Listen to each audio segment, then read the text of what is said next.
लहान असताना मला ठेचा फारसा तसा कधी आवडलाच नाही. पण जशी-जशी मोठी होत गेली, हॉस्टेलला राहिली, तेव्हा मात्र घरच्या सर्व जेवणाची आठवण येत गेली. आणि आजकाल तर काय ठेचा हा ट्रेंडमध्ये चाललाय.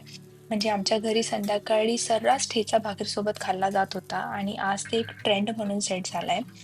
हे नवलच म्हणायचं, पण असो. आता मीही त्याच ट्रेंडमध्ये उडी घेतली आहे आणि म्हणूनच तुमच्यासोबत मी ही रेसिपी शेअर करते. ठेचा बटाटा अगदी सिंपल रेसिपी आहे. जेव्हा 10 मिनिटामध्ये तुम्हाला काहीतरी रेसिपी रेडी करून हवी असेल ना, तर नक्की ही रेसिपी ट्राय करा.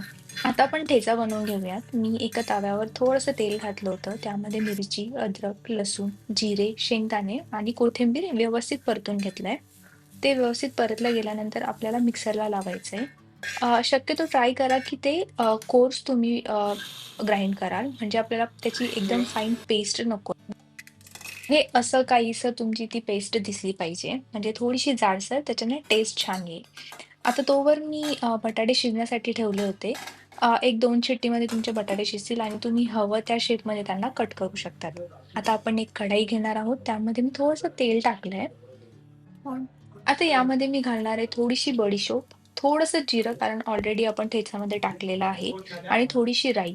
आता इथे मी कढीपत्ताही टाकलाय. तुम्हाला नसेल टाकायचा तर तुम्ही स्किप करू शकतात. पण मला प्रचंड कढीपत्ता आवडतो त्यामुळे मी टाकलेला आहे आणि लाल मिरची फक्त कलर म्हणून आहे. अदरवाईज त्याचा काहीच यूज नाहीये इथे. हे मी व्यवस्थित परतून घेतलं आहे. जोपर्यंत तो असं थोडं तेल सोडत नाही, तोपर्यंत त्याला व्यवस्थित परतून घ्या. आणि त्यामध्ये थोडंसं हळद टाकायची आहे आणि थोडंसं मीठ टाकायचं आहे, कारण आपण मीठ ठेच्यामध्ये टाकलं नव्हतं. मी थोडी यामध्ये धनापूडही घातली आहे. फक्त नावापुरती, जास्त नाही, कारण त्याचं टेस्ट बिघडेल. मी फक्त थोडीशीच ॲड केली होती. आता उकडलेले बटाटे यामध्ये टाकायचे आहेत आणि त्यांना व्यवस्थित परतून घ्यायचं आहे, म्हणजे मसाला प्रत्येक बटाट्याच्या फोडीला लागला पाहिजे असा. इथं मी व्यवस्थित परतून घेतलंय.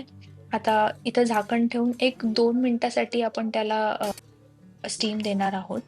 ते झाल्यानंतर मी त्यामध्ये थोडंसं आमचूर पावडर टाकलेलं आहे. त्याच्याने टेस्ट खरंच छान येते आणि परत 1 मिनिटासाठी मी त्याला झाकून ठेवलं होतं.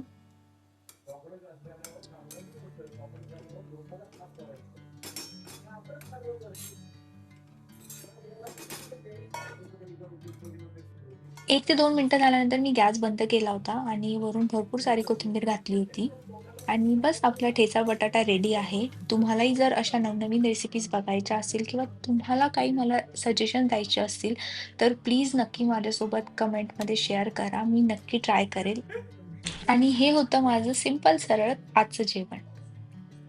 थँक फॉर वॉचिंग आणि प्लीज लाईक, शेअर आणि सबस्क्राईब करा. थँक